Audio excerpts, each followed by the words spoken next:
Born ready.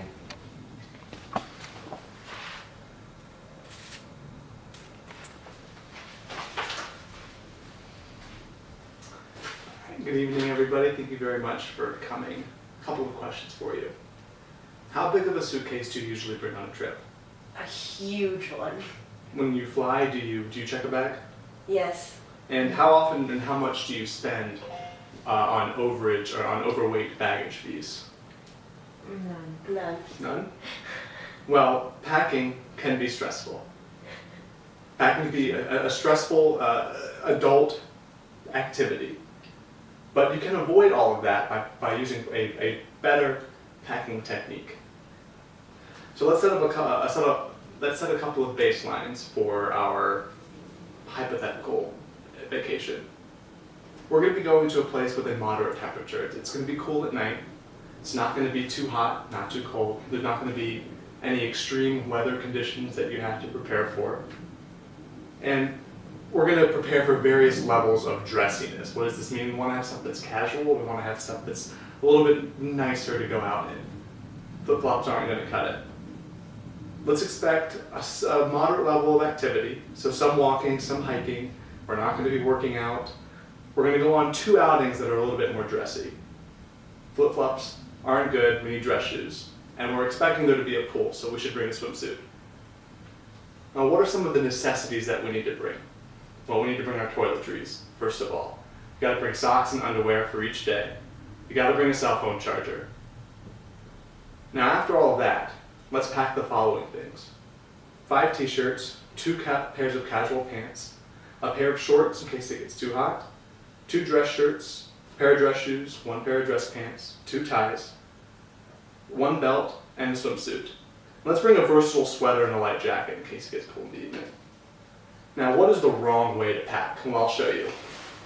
The wrong way to pack is to simply place your folded clothes in your suitcase like this. If you look, I've got maybe 1, 2, 3, 4 shirts and a sweater in here. And if you look at the clothes, see these wrinkles? This is not acceptable. Wrinkles on the sleeves, terrible. Awful. This short sleeve shirt, hideous. Would not wear. And the sweater is okay because it's made of wool and it doesn't wrinkle.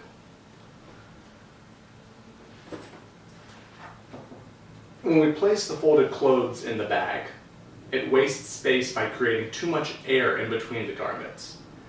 And because of how it's folded, it's not firmly pressed down.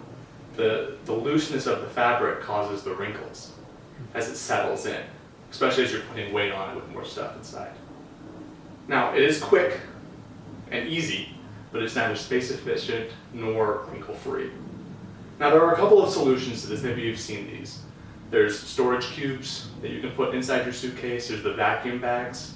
However, these are an unnecessary expense. And according to Target, their online store, a vacuum pack is $11 for a 5-pack. And there's no guarantee that you're going to have a vacuum for your return trip. Storage cubes, which are basically just miniature suitcases that compound on the problem you already have, these are $10 to $50 a pop. They take up too much space without solving the inherent problem. So what is the right way to pack? Well, the right way to pack is to roll your clothes. It's much superior.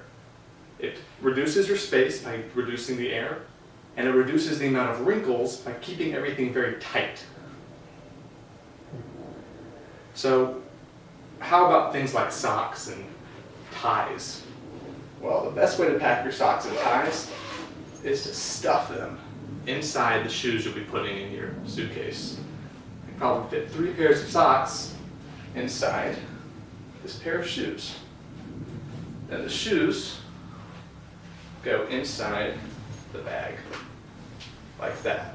That saves the space that you're going to be otherwise using for things like shirts and your underwear and stuff like that.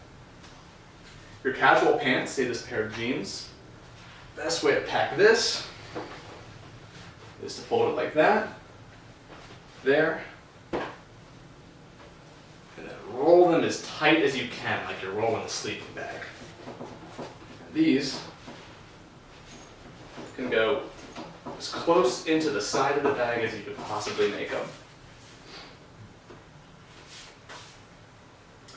When we talk about dress clothes are a little bit more fragile. So once you get all of your casual clothes fitted into the bag, then just place the dress clothes as neatly folded as possible on top of the garments.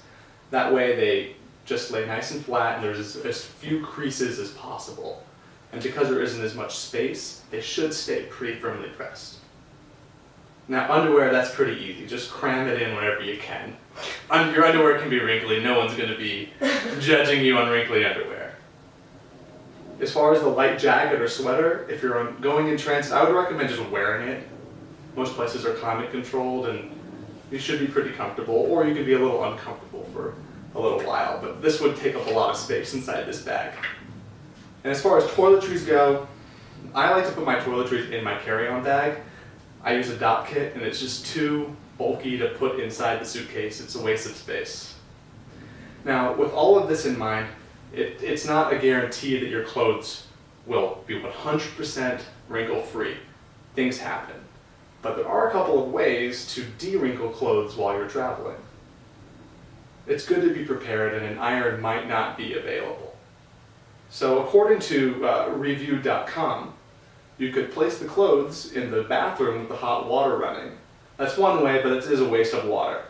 Another way is to use your hair dryer almost as a steamer. It's a hot, pressure-free iron to release the wrinkles. Or you could prepare and bring wrinkle spray. I usually carry a little tiny bottle of wrinkle spray with me in my dot kit. So in conclusion, packing equals stress, but it doesn't always have to. There are some solutions like bringing a small bag or using packing cubes and vacuums, but those are unreliable and not space efficient. Now, should wrinkles happen, there are ways to wrinkle them without an iron. But thank you very much.